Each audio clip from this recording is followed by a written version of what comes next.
Welcome back, ladies and gentlemen, to the Outer Worlds. My name's Camel, and today I'll be showing you how to acquire the unique heavy machine gun known as Raptidon't. It's in a tight spot which is reminiscent of some of those unique weapons found in Fallout New Vegas, but it's well worth the effort and it's incredibly powerful.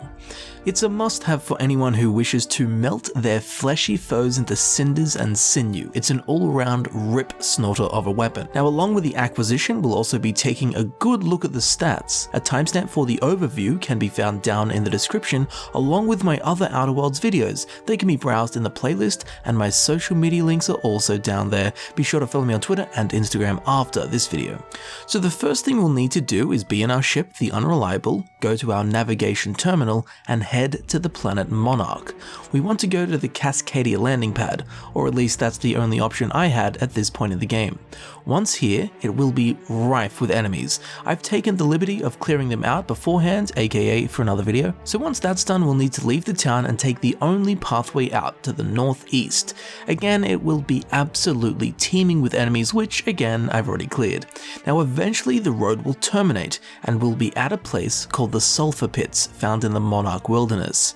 As we can see on the map, we came from here, the Cascadia landing pad, and made our way up here to the Sulphur Pits. Now, much like the rest of the region, this place is an absolute swarming arena of powerful enemies to face off against. There are tons of Raptidons patrolling the area in large packs, so bring your save button and lots of ammunition. Also, be sure to avoid those corrosive sulfur pools as well. They'll eat you alive faster than the Raptidons will. Now, up in the northwestern corner of the Monarch Wilderness is where we want to head, cutting through the veil of untamed alien landscape and fauna. Soon enough we'll see this kind of lowering indent into the land and into the coarse stone wall of the area. Now, interestingly, when I came here in my live save file, I found a sea of enemies down here. Then I loaded back an old save, in which my character happened to be level 10. I did this so I could come back and film the scene for the video, but when I did, there weren't any enemies here. So then I loaded back the same older save, leveled my character from level 10 to level 11, then came back here and the enemies were here. So it would seem that if you're below level 11, you won't have a fight on your hands, but if you're above level 11, you will have a fight on your hands. And it's a tough one at that, as we must face off against this unique Raptidon called Chimera. Either way, once you've walked in with no troubles or fought your way to victory, we can make our way back down into the den, where we'll find a literal mound of Raptidons that have been blasted, beaten, and shot down. As we can see on the map, this area is called Hero's Last Stand, and it's up here in the northwestern corner of the Monarch Wilderness. Now at the top of this mountain of slain Raptidons, we can find a dead NPC simply named Big Damn Hero. To one side is a Trip Blade Mark II thrust through the belly of a beast, in their lap lies 2 pistols, and to the other side a heavy machine gun is jammed down the throat of a Raptidon. Sadly, this Big Damn Hero didn't survive the fight, but neither did most of the Raptidons. Luckily for us, this means the heavy machine gun is ours for the taking. And it's not just any old heavy machine gun. This is the unique item we came here for, Raptidon't. Now this whole scene again is very reminiscent of particular unique weapons we could find in Fallout New Vegas inside the dens of formidable enemies such as Deathclaws. I believe it to be a nice little nod from Obsidian. Anyway, be sure to grab Raptidon't because it's an absolute rip snorter of a weapon, and we've definitely earned it at this point. So now in our inventory we can see that Raptidon't is a Hammersmith weapon. Its flavor text reads, the perfect tool to teach bad Raptidons some manners, and it's not kidding. It's got the same weight as the heavy machine gun, its base weapon, but its value far exceeds the 56 bits of the base weapon is worth, as Raptidon't has a value of 394 bits. Now its information text tells us some more about the weapon. Modified to burn down the local fauna, the Raptidon't uses energy ammo to rapid fire plasma at the enemy. Now this is what makes this such a formidable weapon, but more on that in a minute. As for now, we'll compare the stats of Raptidon't with that of the heavy machine gun, its base variant. And while the values you see on screen may differ to what you see in your game depending on your character's particular build, the stat differences between the two weapons are relevant to the character and will scale accordingly to yours. Now, the first difference we'll notice is that Raptidon't uses energy ammunition, whereas the standard heavy machine gun uses heavy ammunition. This is because Raptidon't has been modded to deal plasma damage for melting the flesh of our enemies, whereas the standard variant delivers just the normal physical damage.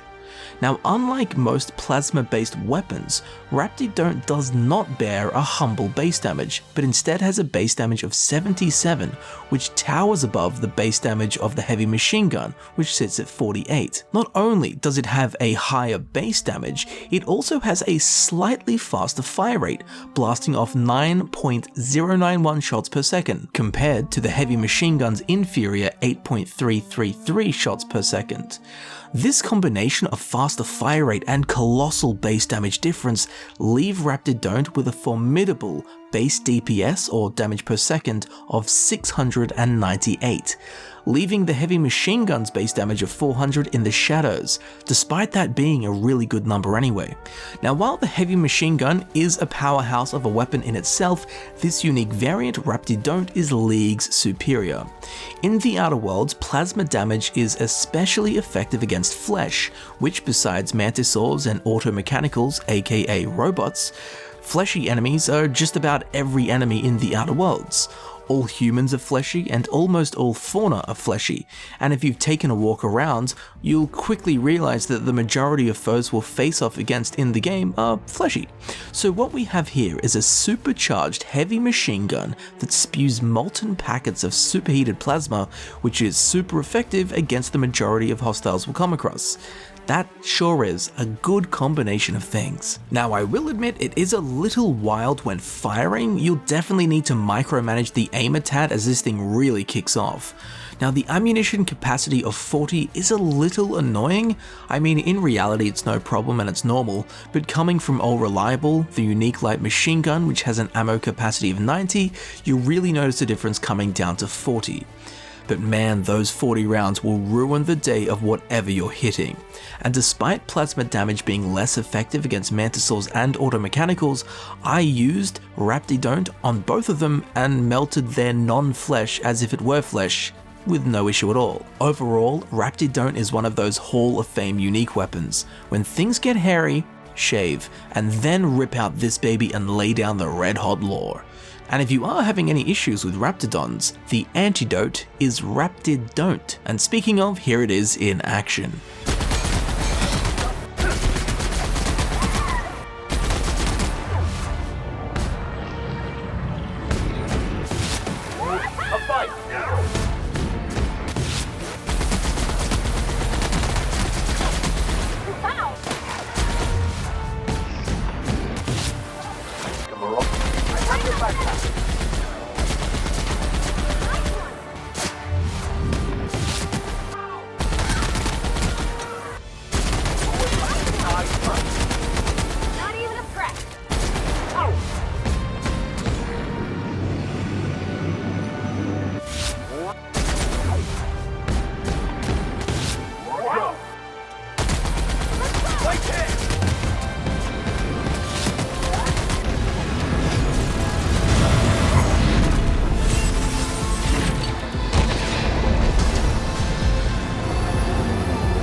And there you have it, ladies and gentlemen. I've been Camel, and this has been my guide for the unique heavy machine gun Raptidon't. I do hope this video helped you out, and if it did, you'll be very interested in checking out my other Outer Worlds videos that I've already done. You can find those in the playlist down in the description. Now, down there in the old description, you can also find links to my social media. Be sure to follow me on Instagram and Twitter. And if you would like to support the channel in a more personal way, you can become a patron on Patreon or a sponsor of the channel right here on YouTube, as I'm sure you know all of my time and energy goes into making these videos that I create for you to enjoy, so your support is most genuinely appreciated and welcomed in any and all forms. So thank you very much for watching, thank you for supporting the channel, and I will see you very shortly in the next video. I'll see you there soon.